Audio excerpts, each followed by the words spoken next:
લક્ષ્મીનારાયણ મિત્રો, ઓમકારેશ્વર મહાદેવ પૂર્ણ પ્રાણ પ્રતિષ્ઠા મહોત્સવ અને યુવા મહોત્સવને 1 વર્ષ પૂરું થવા આવ્યું અને એ યાદો આપણી સાથે હજુ પણ જોડાયેલી છે. આજે પણ મારા કાનમાં એ અવાજ ગુંજી રહ્યો છે કે રમશે વાલકા અને જીતશે વાલકા. આપણે સૌએ સાથે મળીને એક કાર્યક્રમને ખૂબ સારી રીતે પૂરો કર્યો હતો અને એ યાદો આજે પણ આપણા સાથે જોડાયેલી છે.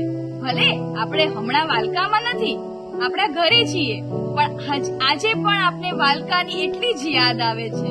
તો એ યાદોને, એ યુવા મહોત્સવ અને પૂર્ણ પ્રાણ પ્રતિષ્ઠા મહોત્સવને આજે પણ આપણે એ યાદોને કઈ રીતે આપણી સાથે વાઘોડી શકીએ, એના માટે આપણે ગ્રીન ઇન્ડિયા, ક્લીન ઇન્ડિયા આ સ્વપ્નને સાથે આપણે આને સાર્થક કરીશું.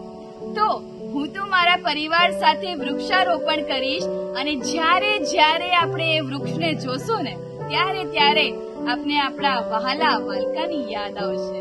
અને હું તો કરીશ જ મારા પરિવાર સાથે. તો તમે પણ એક વૃક્ષ વાવજો તમારા ઘરે અને એ યાદોને આપણે ફરીથી તાજી કરીશું. જય લક્ષ્મીનારાયણ.